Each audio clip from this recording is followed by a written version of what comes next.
Welcome back to Your Average Witch, where every other Tuesday we talk about witch life, witch stories, and sometimes a little witchcraft.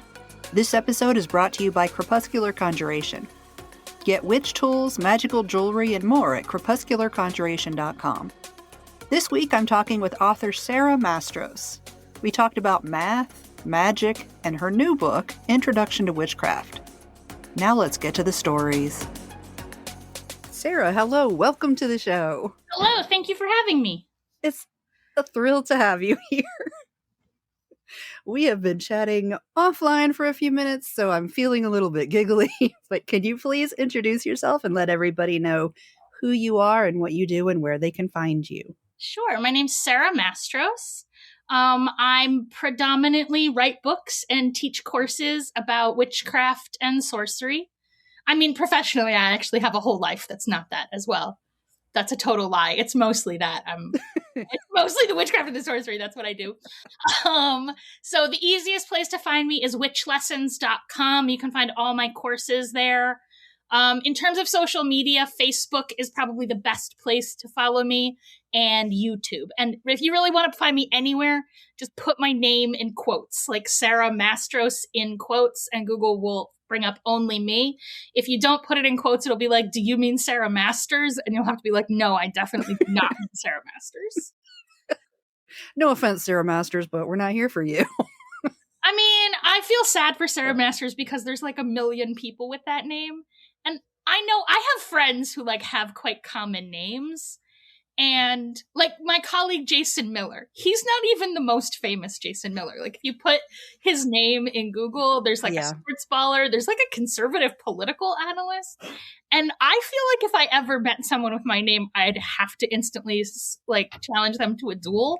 I was going to say kill them, but yeah. Yeah, right. Well, I mean, maybe they'd win. I'm not much of a fighter, so it's dangerous business for me to be in challenging people to duels. But yeah, no, I used to really hate my name as a kid, but now I really like it.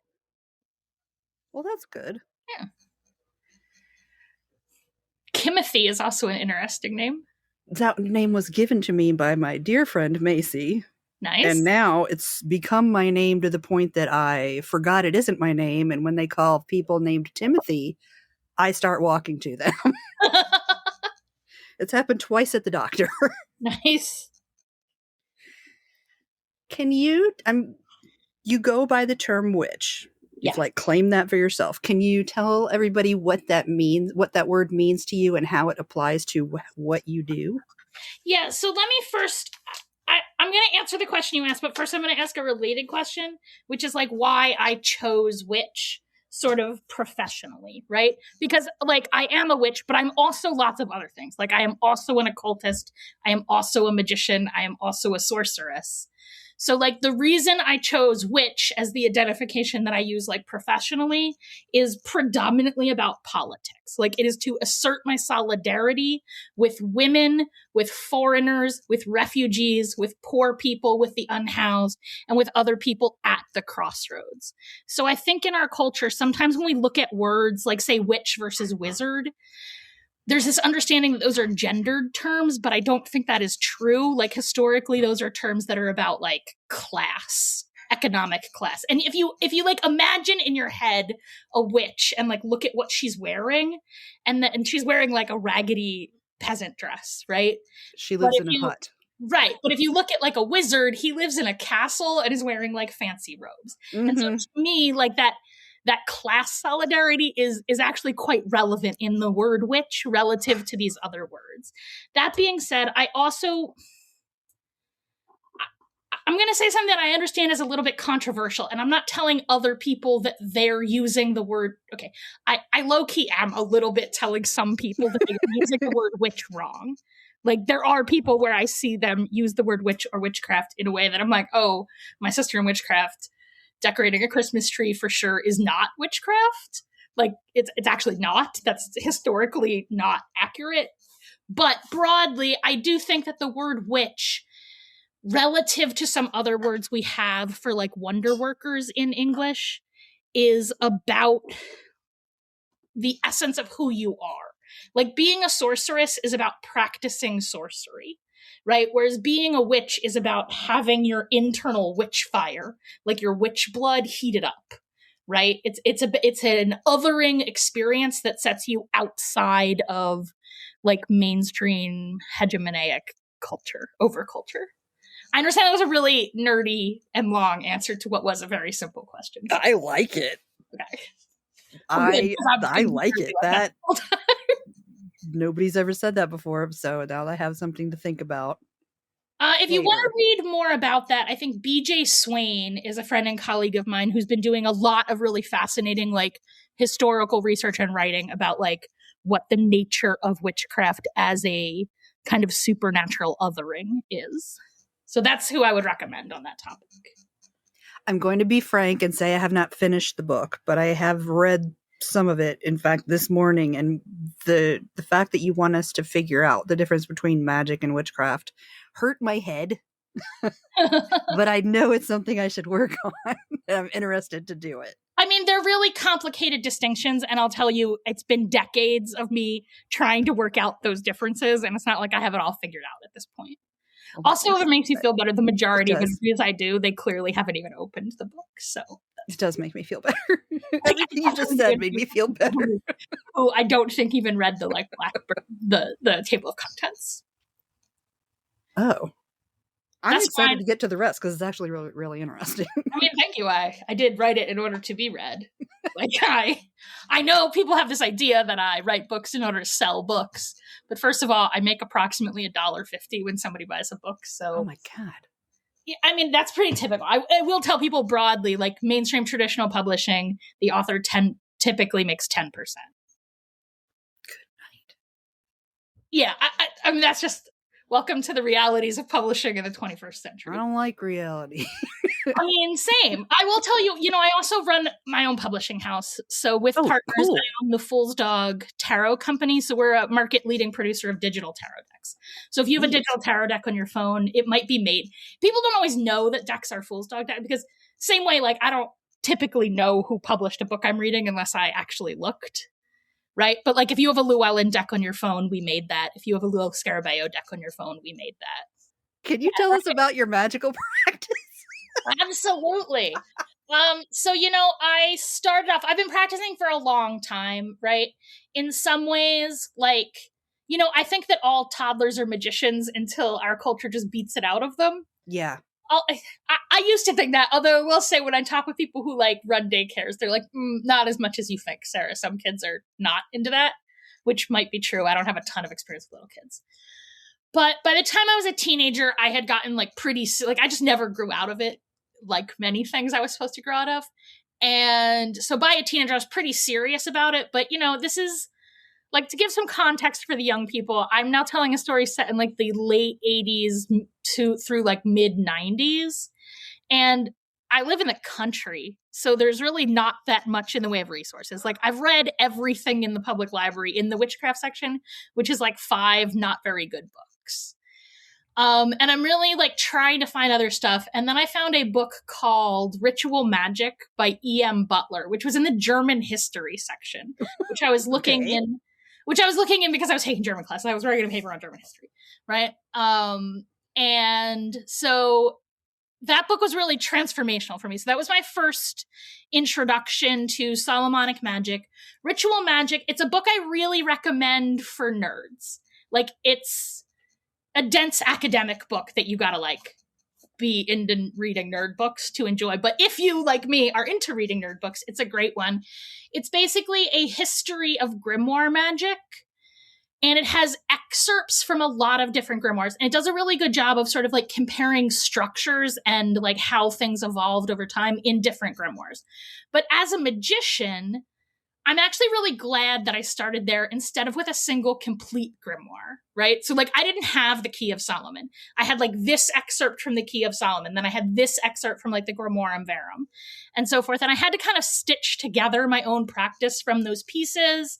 And then I filled in the gaps with like some Jewish prayers and I started working that. And that was amazing for me. And then that book continued to be really relevant for me when like 10 years later, I had not yet met another woman in Solomonic magic. Like, even today, I think we all know that Solomonic magic has a reputation for being full of, like, douchey Solomon bros. Like, I'm not saying all, but, like, hashtag not all sorcerers, but there's, like, a real contingent of that you gotta, like, fight your way through as a young woman. I mean, even as an old woman, I still have to fight my way through it now, but it was worse when I was 18. Right. But I found out that E.M. Butler is actually Eliza Marion Butler. Like, this book was written by a woman who, by the way, I don't want to go off on a tangent, but she is so cool. Eliza Marion Butler. Like, I really recommend people look her up. Nobody knows who she is. She's amazing. You know, outside, like in our circles, people know her as this grimoire magician, but she was a historian. She was a British historian of Germany. In the early 1920s, she wrote this really, like, people who aren't magicians, this is why they know her. She wrote a book called The Tyranny of Greeks Over Germany, which, like, predicted the rise of fascism in Germany based on their, like, fetishization of a weird, incorrect model of ancient Greece. Like, she was a translator in World War I. Like, she's super cool, and I really recommend looking into her. But, like, for me, it was really validating when I found out that was a woman. Because, again, in the 10 years since I had read that book, I had not met another woman in Solomonic magic. And so I do a lot of things, but I do feel that, like, Solomonic magic is where I really cut my teeth as a magician. Like, I started off in Wicca, but I just wasn't finding what I wanted there. And I don't think that's not, like, an indictment of all Wicca. It's just, you know, the particular, like, Wiccan things I was running into in the early 90s were just not doing it for me. Like, I spent a lot of time being like, okay, this is cool, but I already have a perfectly good religion that I'm not practicing, so I'm not really looking for another one. I came here for the witchcraft. Like, where's the ghosts and the devils and the witchcraft? And I found it wanting. And then in Solomonic magic, I really got that traction that I was looking for. But I think, like almost everybody, like, what kind of path you end up on is just sort of an accident of the way things play out. Like, I'm also really into plant magic, but that's because my BFF and co-magician is now a professor of botanical medicine. And so, like, I learned a lot about plants around her, like being her friend. And I think I love the idea of co-magician. Oh, for sure. It was really cool when I was reading that. You know, people all the time ask me, like, my advice for beginning magicians, but it is to get a co-magician. Like, there is no substitute for just doing magic with someone else, because it really forces you to, like, especially as a beginner, it's really easy to, like, trick yourself into thinking you are, like, doing magic when you are not. Right? And similarly, it's really easy to, like, get dejected that it's not working. And a second person that you have to be, like, out loud communicating with, I feel like solves those problems. So I really think get a co-magician is by far my biggest piece of advice for beginner magicians. I think it's interesting because I have not worked with anyone until pretty recently. And now I have it's not a coven. Mm-hmm. But I do work with a group of people pretty regularly. And we do something every week, actually, together. Mm-hmm. Not together, but at the same time with the same intention. I mean, I think that's very valuable as well, but I do think there is no substitute for in-person, like, hand in hand, sharing the same air. To leave my house. You do have to leave your house or entice other people to come to your house, yes. That's the hard part. I mean, it's actually not. Like, I assure you, I regret to inform you, there are actually harder parts after that. Okay. That makes life complicated. Oh, makes life challenging. Not it's actually very easy. If you go ostentatiously read tarot cards in a cafe, somebody will come over and ask about them, and then you have an opening to just start talking about that. I mean, in my life have I considered doing that. I'm an ostentatious attention whore who, I mean, obviously, like, as I mentioned, I get in front of a camera and razzle dazzle for a living. So, I mean, I'm not saying people have to do that. I'm just saying, like, it's actually not as hard to meet people as it is made out to be. I think co-magicians are valuable for everybody, but I really think their biggest value is for beginners. Like, I also encourage people with, like, an established practice to go out and meet people. But I do think that, like, it's in the beginning where I think it's most valuable. I can totally see how it would be. Which I don't think is a thing about witchcraft. I mean, that's just like an established fact about human learning. Like as a teacher, that's also what I would say about calculus, is that learning it on your own from a book is the single hardest way to learn anything. Wow, just had flashbacks. Okay. Do you have any regular or consistent rituals you'll share with people? That's a good question. I do, although I will say most of my like sort of things I do all the time, I don't know how valuable they would be for other people. So I will say like some sort of routine. Like I do have a pretty solid, I want to say everyday meditation practice, but if I'm being honest, like 4 or 5 days a week and not when I'm traveling, even though that's when I should be doing it, meditation practice. But there's not much like ritual to that. It's just a pretty standard, like what I do is Vipassana insight meditation, but it's really just a silent seated meditation practice. I have a Kabbalat Shabbat practice, like a Jewish practice, a Friday night practice. And then I have like a muse practice, I would say, like in my writing work. Like I have a muse practice where I open writing sessions with an invocation of the muses. Ooh.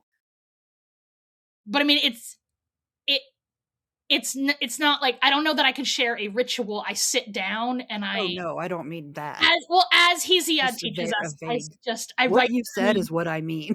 Yeah, like I write for the muses first thing and last. So the first thing I write in any writing situations, I just open up a blank page and write for the muses for, I don't know, half a page. And if I'm really, really blocked, like I will type out an invocation of the muses I have memorized, which is usually Hesiod's Hymn to the Muses, the beginning of the Theogony. But sometimes it's like my Orphic Hymns translation of the Orphic Hymn to the Muses. But typically, I mean, I feel like as a professional writer, writing for the muses with somebody else's words is kind of like cheating. So unless I'm really stuck, I just write an original something, like a little ditty for the muses first thing. Well, now I'm wondering how I can translate that into metalwork, because that's what I do. Well, I would think, I mean, like in a Greek sense, I would imagine Hephaestus is the god of metalwork. Ooh. So, but if it's like the art inspiration part, I still think that's the muses. Like no matter what the medium is. Yes. So, and I think you just have to figure out. So, like, I think my position that I have to write something original every time doesn't feel like the muse of metalwork is going to demand that of you. Right? As a writer, that would be wild if they did. I'm saying, like, I think what it is that I have to do. I think you would be perfectly legitimate to just like recite a hymn, somebody else's Hymn to the Muses when you start. But my instinct would be that Hephaestus is, if I were doing metalwork and I wanted help with metalwork, Hephaestus or some other like blacksmithy god is who I would turn to. Neat. But I don't know anything about metalwork, so. I am bad at math, so everybody has their thing. Right? Who or what gave you the best advice you've ever gotten? And what was it? Oh, well, I'm going to duck your question about what it is because that doesn't feel like other people's business. But I would say the best advice I get is from my future self. So another practice I have is that I give advice to my past self pretty regularly. And that amplifies my ability to like hear advice from my future self. But that's something that I sort of always had, even as a pretty young kid. I had this understanding that like future me sometimes gave advice in my head. Holy moly. Yeah, I'm a weirdo. I love it. But I do think that if you regularly get into the practice of giving advice to your past self, then that should work. Huh. More things to think about and work on. If nothing else, I think the exercise of giving your past self advice is helpful in the sense that, you know, something we're taught in math that I think does not get translated well to non-math people when it's taught in like high school. Like in high school, you're taught to like check your work, but that's not what they're supposed to be telling you. What in that step, like there's an established sequence of problem solving that they're trying to teach and they're doing it badly. It's called the Polya problem solving method. It's actually in chapter 1 of Introduction to Witchcraft. Like I just take the method and apply it to witchcraft. But the essence of it is that like before you start solving a problem, you have to like understand what the problem is. Yes. And you'd be shocked how many people skip that step. And then step 2, you like make a plan. Step 3, you execute your plan. And then step 4, this is the one that is often translated badly as like check your work. But really what they're saying is go back and now with like 2020 hindsight, like review what you did and be like, well, I'm never going to make that mistake a second time. Like everything should be easier and you should be better at it the second time you do it. And that's because you like rigorously went back and talked to your past self and was like, hey, this was dumb. Don't do that. This was dumb. Don't do that. This is dumb. Don't do that. Here's what you should have done. Here's what you should have done. Here's what you should have done. And like, not in a judgmental way, just in a like, I want to learn from these because I want it to be easier next time. And so even if you don't have like the magical communication bridge that I feel like I'm getting, like I do feel like literally my future self gives me advice and I can hear it in my head because I'm a crazy person who hears voices. But like even without that part, I think just the exercise of reviewing your life in that kind of like critical way, like an AAR, is helpful. I don't know what an AAR after action review. That sounds true, but I mean, based on those words, yes. After your action, you should review what you did.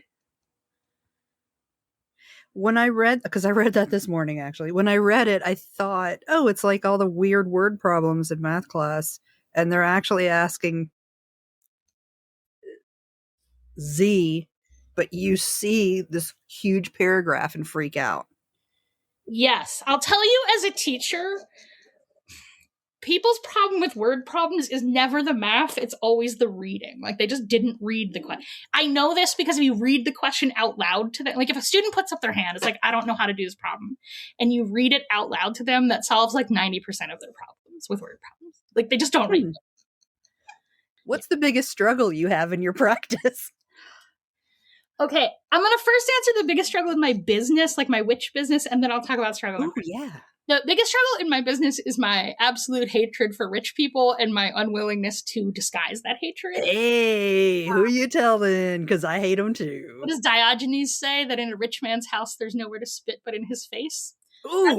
That's really the problem with my business, is that I have trouble keeping rich person clients, and that's who typically pays the bills for wizards.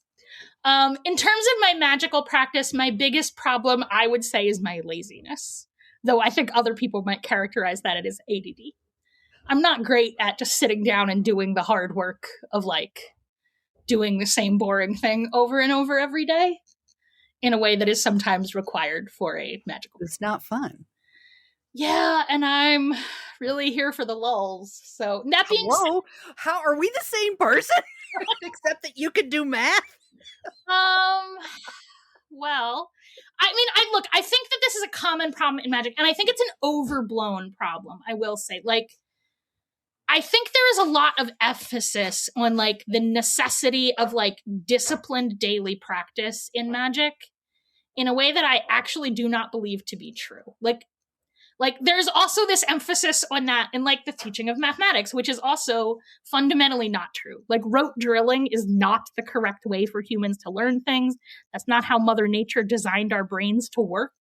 Like, humans learn best through play and through, like, ecstatic experience and through traumatic experience. And so, like, just, you know, live a big life and do big magic, and sometimes it fails all around you, I think is a better way to learn. But there are things that simply require, like, hard work, which I do, right? I mean, I translate ancient hymns from the Greek. I translate long lost grimoires from the Hebrew. It's not like I can't chain myself to a desk and do hard work, but that is the part I struggle with the most.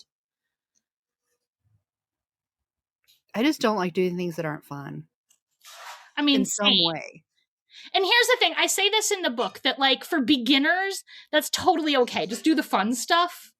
But, like, eventually, like, the beginning of learning is on the other side of play, but the, like, deep learning, there is hard work between you and that. And if you want to, like, really advance in your practice, eventually you're going to have to do that.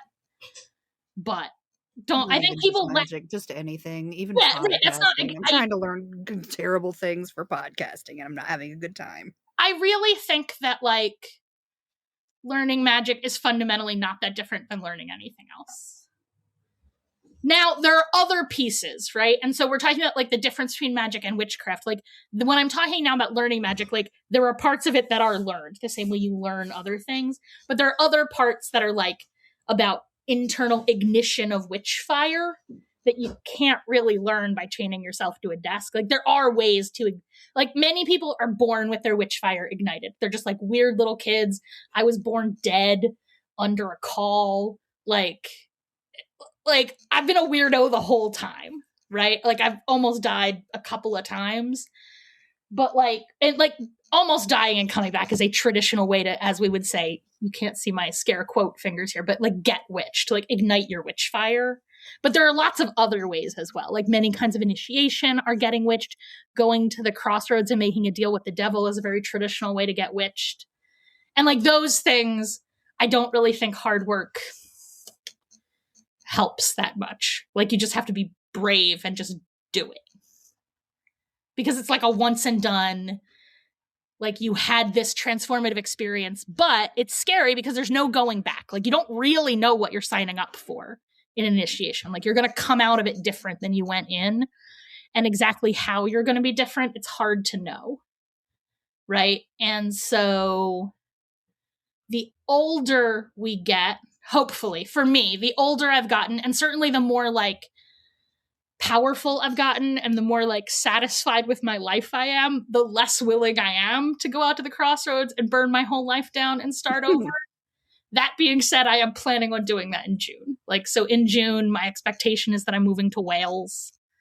I have this cycle where like every 9 years I burn my life down and start over.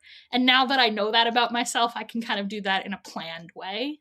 But I am like, this will be my, whatever that is, 6th or 7th go round. Phoenix Hood. I guess 5th will be my 5th time, like burning my life down and starting over. And I expect that to go very well. But there is a, like, I understand why people who have a whole complicated, very well established life with like a home and a family and kids and a career and yada, yada, yada. Like, I understand why they don't want to do that. Which is why I advocate doing it young and doing it early. Like, just blow your life up when you're young. I'm excited to hear what it's like. What happens. Yeah, I'm excited to tell everybody about it. Yay! You know, it's not as scary as I'm making it out to be. My younger brother has lived in England for like 25 years. Like, I'm moving to a town where I already have a friend. Like, I'm making it sound like I'm brave, but I assure you I'm just not. So I plan things pretty effectively. I would like you to tell me about your favorite meal, what you had, why it was your favorite, who was there, and why you ended up eating it at that time. Oh, golly. That's a hard question. All right. So some context for this. I was very close with my parents. Like, I know a lot of people did not have good parents, but I did. My parents were killed in a car accident in 2012. So that's like the context for this answer. So it's definitely going to be a Thanksgiving dinner at my parents' house. I'd have to think about like which one. They kind of all blend together in my memory. But, you know, I grew up, like, my mom's Jewish. My dad came up Christian, but was a pretty militant atheist, sort of softening into agnostic as he got older. And so, like, I think a lot of interfaith families, like the December holidays, could be a little tense. Mm-hmm. Right? But Thanksgiving, that was the one that, like, my parents hosted, right? So, like, Passover, we went to Aunt Sally's. Like, Christmas, we went to Aunt Kathy's. But, like, Thanksgiving was the one that my parents did. And it was just very much about, like, family togetherness. And we pretty routinely had, like, 20 or 25 people at the table, often from both sides of the family, which was, like, the only time those two families really mingled, like my mom's family and my dad's family. And yeah, so, like, also, like, my mother, bless her heart, was, like, not a great cook. But Thanksgiving, like, she actually did really well. Like, she was really proud of that meal, and other people brought food as well. So I know that's maybe not like a sexy sorcery answer, like, oh, this one time I supped with the devil at the crossroads, which is also true. I've also done that. But I have to say, like, those family Thanksgivings, especially when I was like an adult, there wasn't, I didn't have a lot of time as an adult before my parents died. But those times when I was already an adult and I had my own life, and so like I didn't see my family. It's not like when I was in high school when I was living with them, right? So like those Thanksgiving dinners as an adult were like everybody got together. One of those. What was your favorite thing? Like my favorite, definitely the stuffing that came from inside the turkey. Ooh. I would eat bread stuffing laden with turkey grease literally 3 times a day, every day, if I didn't think it would kill me.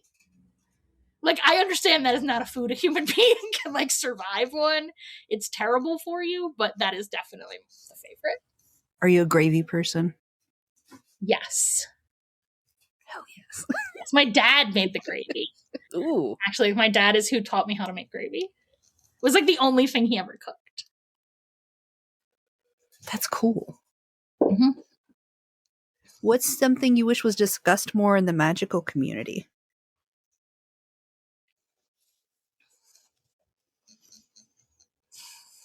Something I've been thinking about a lot. Okay, I mean, a lot of things, and they're things that I just think should be discussed in every community. Equity and the role of the corporate industrial hegemony in ruining everybody's life and blah, blah, blah. But the things that are like specifically about magic, something I've been thinking about a lot in magic is that like for the entire history of the English language, we've really like burned to death anybody who talked about magic out loud. So we really have relative to other languages, a very poor technical vocabulary for discussing magic. And so I think like we get bogged down in these questions about like what's a witch and what's a magician. And like I think those conversations can be interesting, but like one, I feel like a lot of people have them with like out any kind of like historical understanding of what those words meant more than 15 years ago, which is not how words work. But also I think we don't talk enough about how like our lack of a vocabulary for things like puts us in these silos where like each little kind of magic has its own technical vocabulary, and it's very hard to talk outside of that without having to like make sure everybody's on the same page about what words mean. And I would like us to talk more about the fact that that is like a problem about the English language, that like many languages don't have that issue. We just don't have words for this in English. And similarly, we end up like importing words with then like some complicated like cultural appropriation baggage along with that importation, like shaman. But that's because we actually don't have an English word for that because we murdered all our shamans for the entire history of the English language. So like there's not really good words for things. And I think that's a problem that needs addressing. And also like a thing that I think if we talked more about that, it would really allow us to do a lot more like sort of natural kinds of learning from each other that I think are easier to do in other languages and in other cultures. I love this. Well, thank you. I do a lot of like translation magic, like both the translating of magic from other languages, like books of magic, but also like the notion of translation, of like taking ideas and changing them, of like the transmutation of ideas. Like a lot of my magical work sort of centers in that space. So these are just things I think about a lot. I actually read that this morning too, so that was it's exciting to actually talk to you and hear you talk about it. I'll admit I don't entirely remember exactly what I said in that book, so hopefully I'm saying the same things. It is. Can you compare the first spell you've ever done? Compare that with the most recent one? Well, I'm not sure I know the first spell I ever did because I feel like I was saying, I think that as kids, there's a lot of kind of like wishing and things that I would categorize as spellcraft, even though we don't always. But like a spell very early in my magical career was my BFF, the person who's actually a professor of botanical medicine. I mentioned her earlier. She and I went to school together. So we're probably, let me think, we're freshmen in high school in this story. So I think we're probably 13, about to be 14 would be my guess. And we had a trigonometry midterm. The reason she and I became such good friends is because we were both a year ahead in math. And that just meant that we had like the way that shook out in our high school schedule meant that she and I basically had all of our classes together because we were on like an unusual schedule from other people in our grade. So we had this trigonometry midterm coming up that we did not want to take. And it's February in this story. Like I wanted to like, and so we did a spell for snow. And so I had just gotten into witchcraft, qua witchcraft. And I think the only book I think I'd read at that point was Buckland's Big Blue Book of Bibbidi Bobbidi Boo, which I think is maybe actually called like Encyclopedia of Witchcraft or It's got some fancy Introduction to Witchcraft, some other boring title, just like my book has a super boring title that nobody can remember. I think it's called like Buckland's Complete Guide to Witchcraft or something like that. But older people will definitely know what I mean when I say Buckland's Big Blue Book of Bibbidi Bobbidi. Mm-hmm. Like it's a 8.5 by 11 book with a blue cover. I'm sure the new editions look different. She's thick. Yeah, it's a big book. It's look, would I recommend that book today? It would not be at the top of my list. But like of books I could have landed on in 1982, it was like a pretty solid choice. 1984 probably is when I read that book. I'm not sure. Anyway, that was more or less the only book I'd written. So I sort of constructed a spell out of that, which was basically like a candle wishing spell, right? A pretty straightforward. So we like went through my mom's candle closet and found like this snowflake shaped peppermint scented candle that I am 100% sure was a Christmas gift from my family. And that was like the least Christmassy thing they could give my Jewish mother. Anyway, it was in the back of the closet. I was like, oh, this is perfect. And we did that and we called, I don't know, some snow gods, because that's how I'd learned to do witchcraft, was you always had to have one he god and one she god, which whatever. That's how I learned to do it at the time. But I don't think either of us really thought it was going to work. So we like lit the candle and we danced around it, whooping, I think naked, like 13, like teenage girls do, because we were also learning witchcraft from like movies, and that just seemed like how you did it. And we both imagined like piles and piles and piles of snow, because I don't think we really thought it was going to work. So we kind of overshot. And so she stayed the night, she stayed for dinner, we watched Star Trek, and then she went home, and it still wasn't snowing. But by the time we woke up, there was like 6 inches of snow. It didn't stop snowing for like a week and a half. I believe that to be called the blizzard of 1994. And I'm not saying we did that, but it did feel like we did that. So I would say the biggest difference between then and now is I do expect it to work. But that means, honestly, sometimes I like wish I did that less, because I get real in my head about like, ooh, I better be exactly correct about what I wish for. It's going to monkey paw on me. And like, I guess that monkey pawed. I mean, I don't claim credit for that blizzard, but if I did, I guess I'd feel pretty guilty about it, because the entire East Coast shut down and like people got. I'm trying to remember where I was at that then, but I don't remember where I was. It might have been early March. I don't really remember. It was definitely my freshman year in high school, which feels like it should be 1994, but I'd have to maybe look at a calendar and conjure some exact dates. But there was a giant blizzard. I remember where okay. I'm also going to say for young people that like weather prediction wasn't what it is now. So like we didn't like. Now I think that kind of blizzard, you'd know that was going to happen for a couple days in advance. Yeah. But that was not the case then. So yeah, I would say that now the biggest difference is that I tend to get really fussy about that like first step, like understand the problem. Like I think many people skip that step too much, but I will say that I know me, and I do perhaps have a tendency to like overthink that step in a way that I just like give up and don't do magic at all sometimes.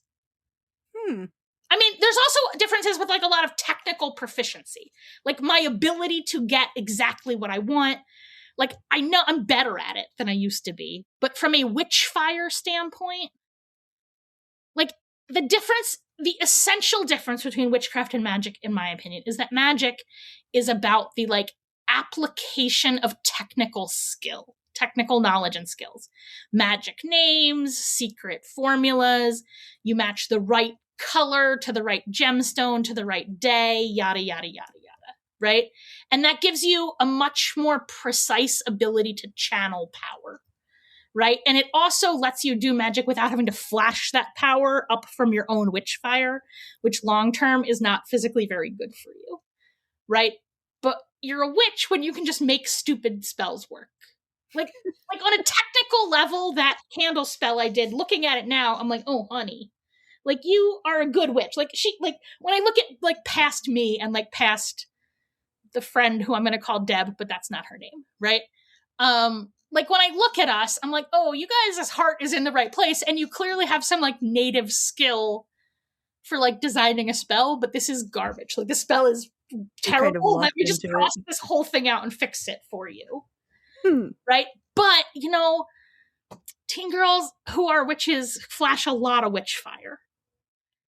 And that part, the part of magic that is about like being a witch, like pushing power, I think sometimes we don't talk about enough. And I understand why, because there's a way for that conversation to go wrong where you're just like, well, you're a witch or you're not. And if you're not, like, you're just a muggle and fuck you. Like, it's easy for that conversation to take that turn, which I don't think is true or necessary. But so I think that's why, like, a lot of witch educators don't talk about it as much. But I do think that, like, brute force application of witch fire is a pretty solid magical technique. And as a teenager, that's really all I was ever doing. But it's exhausting and physically bad for you and lacks precision. So you end up with like a blizzard when all you wanted was a day off. What two people have had the biggest influence on your practice? Probably that friend I mentioned before would be the first one. And the second one I'm going to say is probably my godmother, Caroline Kenner, who really like... She does a kind of magic that is typically called like shamanic trance journey. And that's not necessarily like a sort of trance journey, out of body journey work that I was sort of naturally doing before her, but I didn't really even understand that's what I was doing, much less like know how I was doing it. So I feel like that part of my work, like that trance journey part, she really opened up for me. But like her big influence was just about like our genuine relationship more so than like any individual specific. Like the people who've been the biggest influence on me were not like because I read their book, in which case I guess it would be Eliza Marion Butler and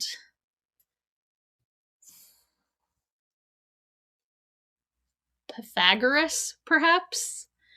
But like the people who've had the biggest influence on my practice were co-magicians rather than teachers or authors or anything like that. I like that. Particularly because, like, you know, if you're learning from a book, it's really, I think all of us have, like, kinds of magic that we're kind of into rather than other kinds. Like, we all have a type, right? But working with co-magicians, I find that I do things that I personally would not have done. So, like, I don't dislike plant magic or anything, but the fact that I wrote a book, like the Big Book of Magical Incense, that's all about that friend I mentioned before. Like, she's the one who, like, really got me to understand the relationship between, like, ecology and phytochemistry and, like, the magical virtues of plants. And she didn't do that by, like, teaching it to me. She just did that by, like, I lived with her while she was in witch doctor school. Like, she went to medical school to be a naturopath, and we were living together at that time. So I just, like, learned a lot about plant medicine. And she's also a witch. So, like, even though she wasn't maybe learning the witchcraft part explicitly in witch doctor school, like, she was definitely learning about plants and how they impact, and in a way that, like, I picked up. And similarly, like, my godmother, like, has relationships with spirits that I personally wouldn't necessarily, like, Freya is not a goddess I would necessarily feel particularly called to. But, like, because Caroline has that relationship, I sort of piggyback into that in that way. And that's I think, why I would say co-magicians. It's because they, like, kind of force you out of your comfort zone a little bit.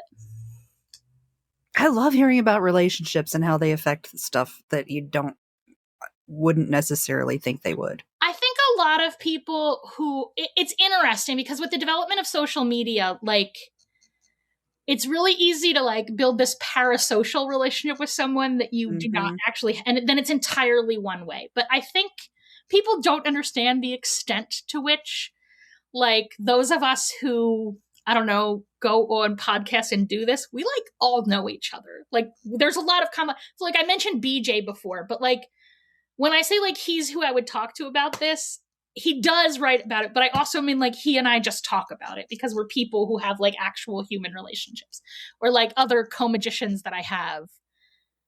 And I think... Yeah, you quoted Cat Heath. And I loved that. Yeah, I mean, I quote... Yes, I would imagine I quote lots of people in that book. I will say Cat Heath, I only like Facebook. No, that is not a person. Too. I mean... I'm sure they're lovely, but I don't actually know that person very well. But maybe I will soon. Do you remember a time when someone was really kind to you, and will you share it? I'm trying to think of one that's like not too personal and also witch adjacent. Oh, okay. So I was at some magic convention. Honestly, in my head, they all kind of, like, those hotel conventions all kind of blur together in my memory. Probably Sacred Space. Like right after my parents died. So like a couple, I guess that's like 6 months after my parents died. And I was in a class. I don't even remember what the class was. Somebody said something that like triggered my grief. Right. And I like ducked out of class and like was trying to like went in the bathroom, like stopped crying, like got my shit together because I didn't want to openly weep in public because, I don't know, internalized misogyny. And there was a bench. There was like only one place to sit in the hallway, and there was this old lady on it. And I was like, is it okay if I sit next to you? It was a little tight because I'm a bigger person and so was she. And like, she could tell I was upset, and she like just asked like, hey, are you okay? And I like lost it a little bit. And she just gave the most beautiful, kind, compassionate answer. I was thinking at that time about, I don't know how to explain how this was caught up in my grief, but it was. But at that time, I was still teaching high school. I was thinking about quitting to do, I guess, this that I'm doing now, but it was still not a very well-formed idea. And like, the thing about teaching I loved is, you know, you get to see, you're making a very immediate impact in people's lives, and kids are not jaded adults. So when you impact their life, you can tell. And that happens pretty regularly as a teacher. You were the kind thing that they're going to remember 20 years ago. Like, it's pretty easy to do that as a teacher because kids are pretty easy to impact. And I was worried that my work now wouldn't have that same level of like making the world better that teaching did. And that was basically the gist of the conversation. She was so kind and so compassionate. And then, I don't know, it was a conference, like the next class started, and I think we both shuffled off to somewhere. And I was telling us, and I like pointed her out to my friend Allison Chakosky. And Allie was like, you know, that's Dolores Ashcroft Nowicki. And I was like, oh, I extremely did not know that. And I'm glad I didn't, because I feel like I would have been a little like clammed and up, girly in a way that like wouldn't have been so genuine. But that really, I don't know that I don't tell the story a lot, so I don't even know if she knows. Like, I've met her many times since. She might know who I am. I don't know, but I'm sure she doesn't remember this incident, which was like, you know, my heart. Anyway, so that's You're the first one I've asked that question to, and I'm so glad. Oh, good. Yeah, it's a good question. Like, you should ask. I would like to hear other people's answers to it, so you should ask that of everybody. Well, this is next year's question, so it will be asked to more people. And speaking of, now that you've seen what it's like to talk to me, who do you think would be fun to have on the show? Who would you want to hear answer these questions? Halo Quinn. Yes. Who's a storyteller, so I think they'd have like really good answers for these questions. BJ Swain, I think, would be interesting because he's got a lot of cool stuff to say about like the nature of being a witch that I think is cool. Who else has a really good interview? Denis Poisson from Foolish Fish. He doesn't do a lot of interviews, so I don't know if he would, but I think he I always think that he tells such like genuine, like wholesome, like a lot of people, a lot of my colleagues, like I'm not complaining, but they seem really like assholes sometimes. And that's cool if they want to be like, I get that brand, but I feel like Denis is like wholesome in a way that I think people think I am and I'm not. So maybe he's not as wholesome as I think he is either. But I think he takes very seriously his role as like a moral exemplar in a way that I would like to see him answer these kind of questions. So that's who comes immediately to mind. Awesome. I've actually had Halo on the show, but I didn't ask her the kindness question. Maybe I'll just email her and ask. Irene Glass, I think, would also be really good. Yes. She has like a fascinating life that like I think has a lot of cool stories in it. Like she was in the military and she's a preacher. She's like the frontliner of a rock band. Here for all of that. So I feel like she probably has a much more interesting life to talk about than I do. I think of my life as extremely boring. I mean, I like it that way. I do not. I assure you, I really like my boring life. Neat. Like I'm a hobbit, and when a wizard comes knocking on my door, I'm like, no, thank you, no adventures here.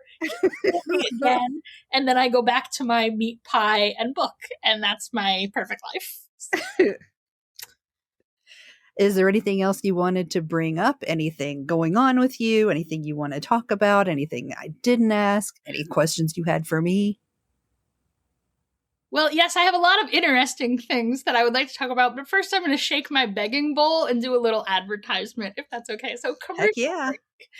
Introduction to Witchcraft, 13 Lessons in the Practice of Magic is my new book. It's been out for... That's actually a complicated question.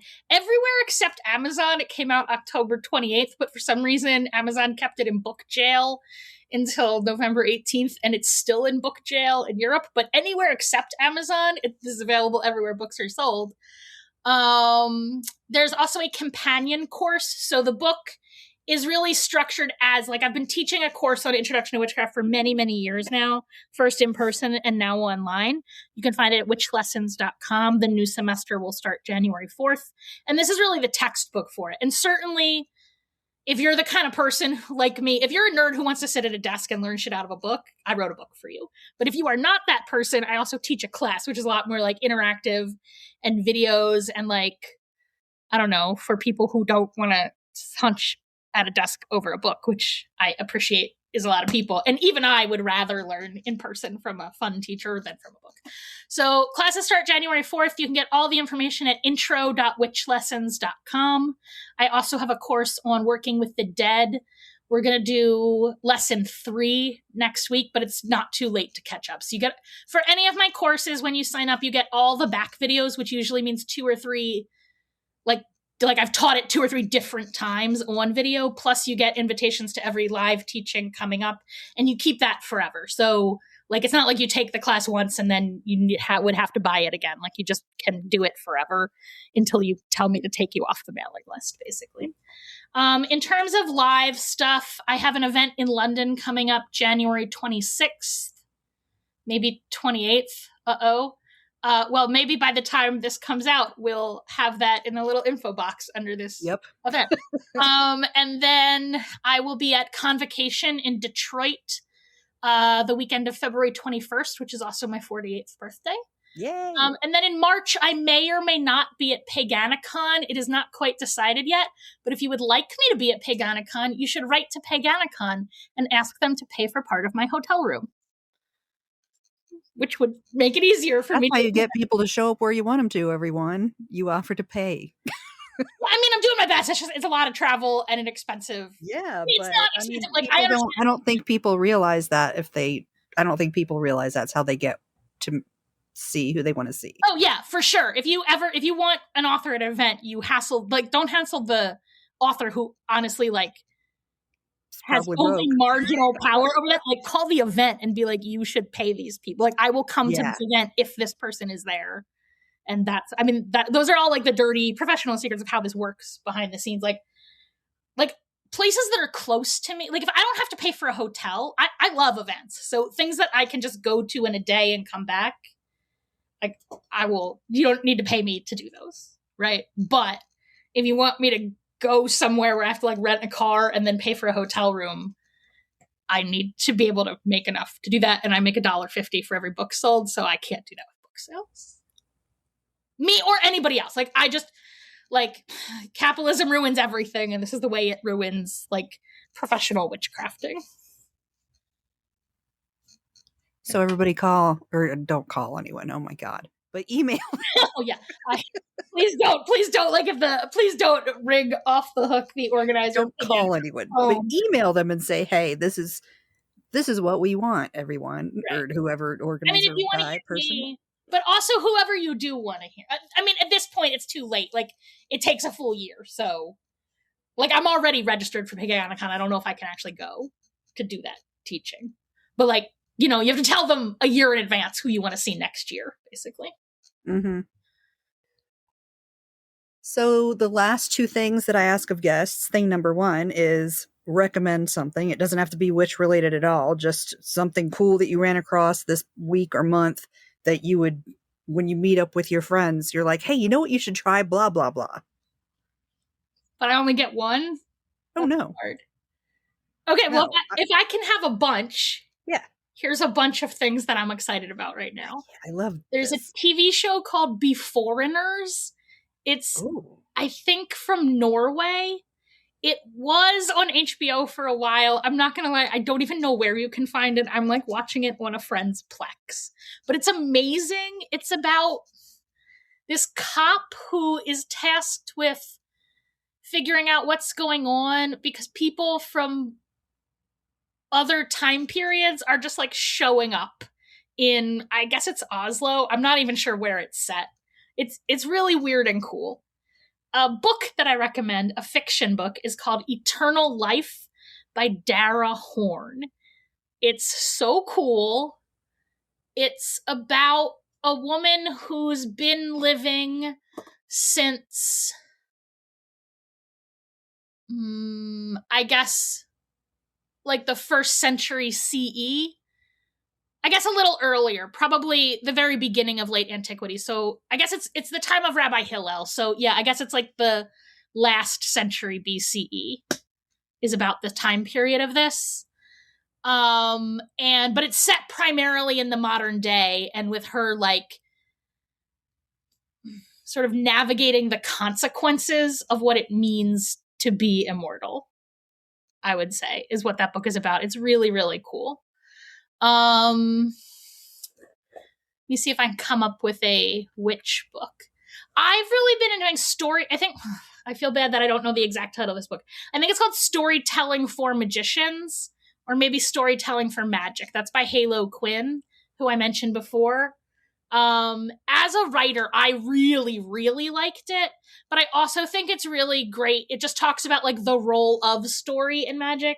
So I don't want people to think like you have to be like a writer or like a professional storyteller like Halo is to like make use of that book. Like storytelling is a natural human activity. And just like I am certainly not a professional singer, I can still sing and it still works, even if I'm not a very good singer. I think storytelling in magic is similar to that. So that's a book I really recommend. One of the things I really love about this podcast is that people come on and tell me stories. So I love a story. Agree. And then, all right, I'm going to give one more recommendation. I don't know, you can cut this if you want, but I am not trying to doom speak right now. But like when I say things like the weather is broken or the corporate industrial hegemony is literally ruining the world, I really mean that very literally, and I encourage everyone to like be looking ahead over the next couple years and understanding how that plays out in your life and expecting the world to be very different than it is now, and thinking about like what weird new ways of being can we do? Like what do lives look like that actually work in the world in which we actually live and the consequences of the world in which we live. So that's like my last recommendation as a course of action. And I will say that there is, from my reading of history, and I think everyone else's reading of history, the only thing that matters in the continued survival and thriving of human beings is their relationships to other human beings and their reliable access to clean drinking water. And if a community has a solid community where people actually leave their house and talk to each other and be together and reliable access to clean drinking water, then that community will survive. And anyone who is in a community that doesn't have that won't. And I'm not saying that's going to happen next year, but that is the long-term reading of history of humans. Like, that's what it means to be human on planet Earth. And I think we live in a world where it would be wise for people to be considering how that plays out for them. And fight every data center that wants to open near your home. Yes. Yes. You should definitely be working to build the world you want. You can do it. Tucson just did it with the blue, whatever the hell that shit was. You absolutely can. Like, you should absolutely be clearly envisioning the world you want and fighting for it. But you should also be ready to thrive in other worlds. The second thing is, even though you've already been doing it, so you don't have to if you don't want to, because you've told me a lot already, please tell me a story. My favorite kind to hear is one that you tell when you get around people and you say, remember when, and then everyone knows the story. But I also understand that sometimes those are personal. Or a story that you really love from childhood that you heard being told. Huh. I'm going to tell a story from childhood that I didn't really like, but I'm going to tell it better. Yay! So, for people who are listening, as we're recording this, it's Monday. It's the afternoon of Monday, December the 8th. And next Sunday evening, I believe Hanukkah starts. So I'm going to talk about the Hanukkah story, right? Which I'm going to imagine there are two camps of listeners, and one of them heard the Hanukkah story every year for their entire life, and other people do not know the Hanukkah story. So I'm going to tell it. I'm going to preface this by, right? Like, the telling of this story is an important sort of cultural ritual for Jews, and different Jews are going to tell it differently, and that's the nature of oral storytelling, right? And that's why in Judaism, we're called a people of the book, and that's a real thing. Like, that book, we're into that. But I think there is this misunderstanding that that's all there is. But Judaism is a living tradition with a complex oral narrative history that I think every Jew would agree is the important part, right? That, like, I think non-Jews have this idea that Judaism is like a weird kind of like fundamentalist Torah book cult, but that's not really what it is, right? So I'm going to tell this story, and I'm going to tell this story in a way that many rabbis would not approve of, but they would very much approve of the idea that we're all allowed to tell it different. In fact, we're all commanded specifically to tell it in our own way. So that's a big buffer to this with like some cultural context. The other piece of context you need to understand is that my mom was Jewish and my father was Greek. And Hanukkah is a story about war between the Jews and the Greeks.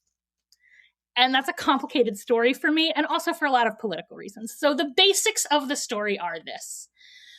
That Judea, what we would now call Israel, the land of Israel, is at this point it's in the process of being conquered by Greece, right? Both in a military way and more broadly in a like culturally colonizing way, right? And specifically the city of Jerusalem. This is a story about like the siege of the city of Jerusalem, right?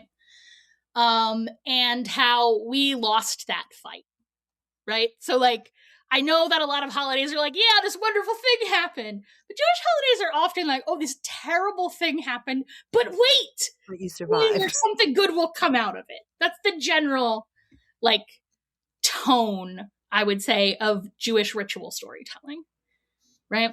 So, trying to make this story short. So, Jerusalem is conquered, right? And the temple is defiled, right? Like the holy temple, in a way that I think Westerners don't fully understand because like most of us, I understand that there are some, I think Mormonism has like a notion of a temple and not just like a building where you do your religious stuff, like a synagogue or a church, right? But a place where God lives in a way that God does not live in other places. But that's a typical notion. And pagans, I think, are very familiar with it conceptually, but I still think that most people in the West don't really get what that thing is because they've never really been in one of those things. So if you, I encourage you to find them. Like, they do exist, right? So there are Hindu temples in the United States that are typically open to visitors. You can go visit and you can sort of see like what that style of temple worship is. And the temple in Jerusalem is that kind. It's a place where like God lives there in a special way that they do not live elsewhere, right? And that's been not destroyed, but defiled, right? They're stabling their horses there, I believe. Like bad vibes. They fucked up our temple vibes, right? But afterwards, we finally defeat them, right? And we've got our temple back. And there's an eternal light. So part of Jewish temple practice, which is something that I do a lot in relationship to like an ancestor altar, but I do it in other altars as well, is an eternal flame, right? So before the candle goes out, you've lit another one. There's always a candle lit there. That kind of practice isn't called an eternal flame practice. It's pretty central in even modern Jewish synagogues, but particularly in the ancient Jewish temple practice, right? There's this magic lamp, basically, and it's close. There's a lot of complex planetary magic actually wrapped up in that temple candelabrum that like magician listeners will be interested in that connection, but I think it's a little too deep to go into in the middle of this story.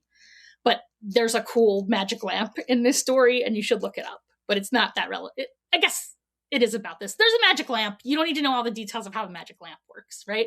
But you have to keep it fed. It's an oil lamp, right? And you can only feed it like this very special kind of like sacred consecrated oil that takes a long time to make. So they get the temple back and they want to relight this eternal light, but they only can find like half a jar of oil, of the special consecrated oil, and they can't make it fast enough. They're going to run out of oil before they can make it. Right. And so there's like this long debate about like, should we wait to light it? Like, do we light it right away, even knowing that this eternal flame is going to go out? Should we feed it impure oil? Blah, blah, blah. Right. They're having this whole conversation, but they also send a messenger to another temple nearby, right? Where they have like a stash, a lesser temple, but that has its own priest and has its own like stash of holy oil. Right. But they have to wait to get it. Right. And they decide to just light the lamp and pray to God that there will be a miracle and somehow they will figure it out. Like, they're not going to plan for doom. They're going to run out of oil. Their eternal light's going to go out. That's a problem. Like a magico-religious problem for that light to go out. When that light goes out, terrible things happen, like your whole city. Right? So they got to keep that light on somehow. To hear more of the members-only episode, head over to crepuscularconjuration.com.